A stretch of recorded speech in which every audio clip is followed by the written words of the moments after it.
Dime na nga def man la Fofana maa ngi lay ziar bu baax a baax. waaw maa ngi lay delloo ziar di ziar ñi nga bokkal plateau ñëpp donc sànq maa ngi doon jàllale xibaar bi mooy attaque bi nga xam ne am na kër Ahmed Aïdara donc présentement maa ngi nii ak toog ak ñi nga xam ne ay blessé nañ kenn ci ñoom maa ngi nii toog ci wetam pour laaj ko li nga xam ne donc moom moo fi xew sëñ bi mën nga présenté. waaw man la Cheikh Sy waaw Cheikh Sy. donc nan la mbir yi demee nga ne ay nerf bi lañ fi yónnee. Man waa ji ma dóor bal école Njarka Dial na ma dóoree bal. waaw école Njarka Dial ne xeex bi tàmbalee. waaw fa la ma dóoree bal amee loo ko doon dóor ma daw dox seen diggante. Man dóor jëlu intention dóor ma bal te amee loo ko doon dóor gisuma kenn nekk si diggante ma daw dox sama diggante parce que xam naa am naa lu ma yàlla moom. dégg na mu dóor la bal bi mu dóor la bal bi man damaa dégg ñaari yoon la ko perte. tëf ba commissaire bi sax da ko bëmax si biir pour man ñoo ànd sax commissaire bu fa nekkoon da ko bëmax si biir ne ko kan moo la sant lii après gars yi ànd ak ñoom di moytu nag di arrange di fexe parce que boobu man kenn maa fa nekk Ahmed dem na ànd na gars yi dem man di may négocier ba génn fa parce que fuul la woon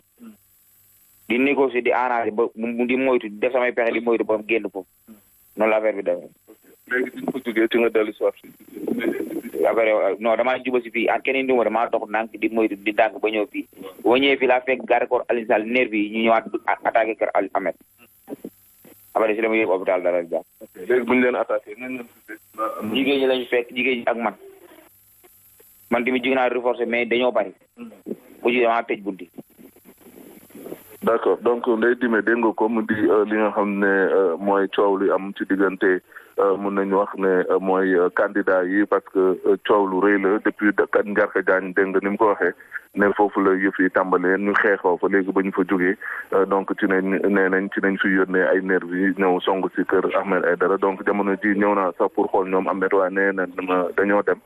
donc on va suivre ça de très près waa ji nii am na ñeneen blessé yoo xam te ne nii léegi nii dañ fi jógee donc pour dem donc xam naa dañ ci dikkaat nu mu gën a yaatu donc mu nekkoon seen naataango Mamadou Fofana fii ci golf ci kër Ahmed Aïdara ngir Zik FM Sen TV. voilà Mamadou Fofana ñu koy jaajëfal bu baax a baax bu ñu mënoon am itam réaction Ahmed Aïdara ak ñenn ñi nga xamante ne ni tuumaal lañ leen ci seen camp peut-être ñu bokk ci même su fekkente ni ils sont pas indirectement liés par ces attaques ñoom tamit mën nañ leen ubbil suñu ay micro ñoom ñu réagir alors Serigne Saliou Gueye peut-être ma jox la rek rapidement kenn ku nekk joxe sa impression ñu tëj Fabrice déjà la violence qui refait surface à quelques heures de la fermeture des bureaux. Mais c'est dommage qu'on en arrive encore à ce genre d'acte de barbarie. C'est-à-dire toute violence verbale, quelle que soit la violence, vraiment est condamnable. Ça, c'est du banditisme. Vraiment, c'est pire que de la chienlit, ça. On ne peut pas quand même travailler jusqu'à 7 heures et avoir ce résultat et se battre pour essayer de voir qui va et qui ne va pas, et on nous amène encore des actes de barbarie. Bon, alors, c'est dur quand même, parce que Ahmed, quand même, c'est un confrère. Vraiment, c'est pénible pour lui. Et tout ce qu'on peut faire, c'est de lui dire de garder le moral. Il a le moral, d'avoir le mental, parce que c'est ça aussi, hein, la politique. C'est-à-dire, il est journaliste, c'est la rédaction, c'est le travail de réflexion. Maintenant, il est dans la mare au crocodile, donc il va encaisser des coups comme ça, mais c'est condamnable, c'est pas gentil, parce que quand même le scrutin, ça se passe, les élections là, ça se passe dans les bureaux de vote, mais qu'est-ce que ça vient chercher devant la maison des gens? C'est pas, ça n'a pas de sens. Très rapidement, Serigne Saliou, quelques secondes rek nga tënkal ñu côté boobu et puis nag ñëwaat parce que question bi troisième fois ni ma la koy relancer rek ñuy dugaat mais daf ma soxal candidature indépendante 2% yi leen laaj ak coow ci juddu yëpp. waaw d'accord problème violence moom dina ma jaaxal trop parce que dama déglu temps yi Aliou Sall waxoon ci problème violence bay condamné mais li nga xamante ne moom la Fofana wax léegi te mu ne ñooy waa këram je crois que buñ ko saytoo ba mu leer ni ñii waa kër Aliou Sall kon damay jàpp ne moom wax jam doon wax du loo xam ne dafa dëggu ci moom parce que su fekkee ne da ngay wax violence di ko condamné ci keneen parce que il a condamné la violence physique et psychologique de Sonko. yow nag loolu mënoo ko di ko xasee keneen ba pare ñu gis loolu encore sa biir camp ça signifie que quelque part yow am na liggéey boo waroon a def sa biir kër te defloo ko ngay dem di xool la nekk ci kër jàmbur nga bëgg ko jëm a régler lu jëm nag ci candidature indépendante yi moi je crois que aujourd'hui la tactique c'est quoi c'est que candidature indépendante yi comme que ñoom dañuy am difficulté pour parrainage léegi la tactique c'est quoi c'est que nit ñi dañuy dem wuti couverture ci yenn parti politique yi nga xamante ne il ne se présente pas à des élections loolu moo waral tey très souvent nga gis nit nekk candidat indépendant dem ab récépissé jàmbur wala mu loué récépissé jàmbur parce que aussi affaire bi business la parce que man gis naa ci élection yi ñoo xam ne nii seen i récépissé dañ ko jaay ay nit. Bien sûr. dañ ko jaay ay nit. Ça se vend. Donc aussi je crois que ils vont faire la même chose étant donné que amuñu parti mais ba la ñu am yenn jafe-jafe yi autant passer par un parti politique d'autant plus que léegi bu fekkee ne sax dañuy dem élection présidentielle je crois que foofu ñëpp ñoo war a am parrainage. Mais su fekkente ne élection yu mel nii la nga ne da nga bëgg a dem candidature indépendant bon. Il va falloir tout simplement nga dugg ci benn parti boo xamante ne nii déjà c'est légalement constitué pour ne pas aussi vraiment avoir des tracasseries surtout au niveau du parrainage. Mais daal côté boobu moom loi bi war nañ ko saytuwaat. Parce que les choses ont évolué je crois que en matière de participation démocratique à des élections il faut tout faire pour que électeurs yi ñi nga xamante ne acteurs yi ñu mën a participer ci élections yi sans pour autant am yenn contraintes yi. Mais buñ ko jafe ba nga xamante ne nit ñi. Pour ñu dem laaj baatu askan bi sax c'est tout à fait un problème or je crois que en matière d'élection moom dañu war def de sorte que citoyen bi dañ ko yombalal mbir mi ba jour bi muy dem élection ba jour bi muy toog di jot résultat vraiment de son vote. Voilà actuellement il est 17h18 des na encore pour ñu tëj li nga xam ne mooy bureau de vote yi et puis effectivement bu ñu sukkandikoo ci Doudou Ndir effectivement bu fekkente ni am na ñoo xam ne dañu ñëw après 18h loi bi permettre na leen ñu mën a voter donc ñu gën a dalal xelu askan wi rek ñi nga xamante ne ni ba léegi aussi tamit demaguñu voter ji. mën nañu dem génn voter ji. taux d'abstention bi ñuy ragal nag du lu am mais lu ñuy ragal la bu ñu sukkandikoo ci suñu ay ndaw yu ñu teewal ci yenn localité loolu yëpp dinañ ko topp des leen di wéy ak suñuy programme léegi beneen équipe mooy ñëw installé wu continuer ak yéen ak soirée électorale bi.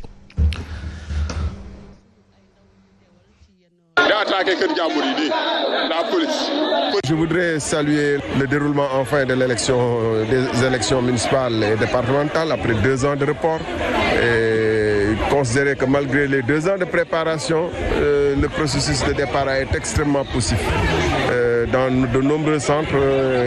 à Dakar comme à Thiès et partout ailleurs, le démarrage a été tardif et on va vers certainement des prolongations et un dépouillement assez difficile. Donc les acteurs doivent faire preuve dans ces conditions de beaucoup de retenue et de sérénité et de compréhension pour pouvoir faire les choses dans les règles de l'art. Thiès sera un enjeu et je suis convaincu qu'il peut y avoir des surprises. Alors, je suis surpris que les analystes feignent de river leurs yeux sur le sud du pays, sur l'est du pays et oublier Thiès qui est une grande ville politique. Et j'ai écouté ce matin même la presse internationale qui cherche à promouvoir, RFI pour ne pas la nommer, qui cherche à promouvoir 2 candidats pour les prochaines élections. Le sort du Sénégal ne se joue pas par la France. Ils ont décidé depuis longtemps qu'il faut trier des candidats et faire la promotion de 2 candidats ou de 3 candidats qu'ils contrôlent plus ou moins. Malgré les apparences d'anti-ceci, d'anti-cela, moi je suis profondément et totalement et structurellement dans ma pensée sénégalais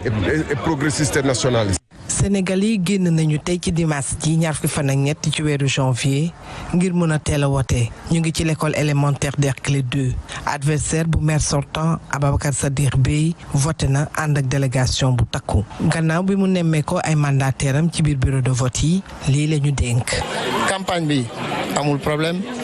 pré-campagne bi amul problème te depuis ce matin ñetti centre yi fi am yëpp macha allah amul benn problème fii nga xam ne mooy centre bi gën a rëy ci commune bi tamit voté nañu te am nañu yaakaar aussi que ne nii lay continuer toute la journée ni ñu liggéeyee nag li ñu yëg-yëg daal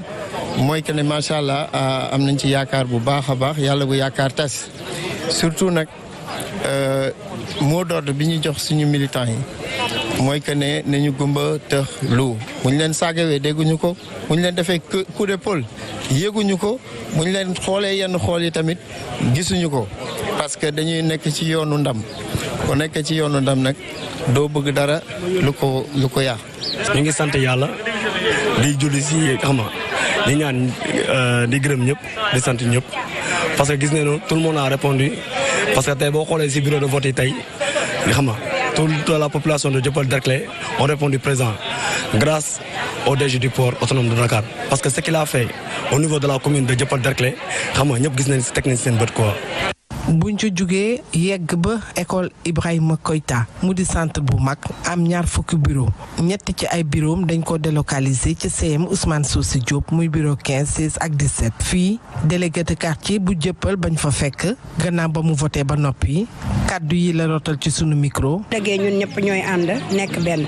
te li ma gis fii commencement bi heureusement biñ ci taxawee ndax salaamaaleykum rek nga taxaw ci angle yore sa xaalis ku ñëw nga jox ko junni ne ko diw ngay voter loolu rafetul nañu bàyyi nit ñi ak seen conscience ñu voter tranquillement génn tranquillement bien que am na aussi tam beneen faay ndax am na ci ñaar ñoo xamante ni dañu voter présidentiel ñu ñëw ñun leen seen tournée wu fi te yooyu tamit ay faay la yoo xamante ni tey jii xañ na bu ñu boole woon politiciens yi ci affaire yi dëgg dans la commune xañ na du demee nii ndax au moins nag dinañ leen wax exactement lan moo am ndax am na chargé des élections mu nekk ku baax vraiment xam lépp waaye ba mu jëlee ñaari carte yi dafa vérifier ba sonn vraiment gisul seen tur vraiment neexul donc may rafetlu vote bi di ñaan nag ñu ànd ak dal. élection locale yu 20 fan ak ñett ci weeru janvier yu décisive la ci candidat bu ci ne waral tey jii tàyyiwuñu benn yoon di leen fekki ca centre ak bureau yu ñuy voté gannaaw ba ñu defee campagne fukki fan ak juróom bés bi ñëw ku ne war a dëggal sa bopp ci biir bañ gàcce yi. Fallou Mbacké le président sortant du conseil départemental nekk aussi le candidat pour la liste Yewwi Askan Wi pour le département donc ñëw nañ doon xool si fii ci université bi nekk Madiana doon xool si mbiru élection yi.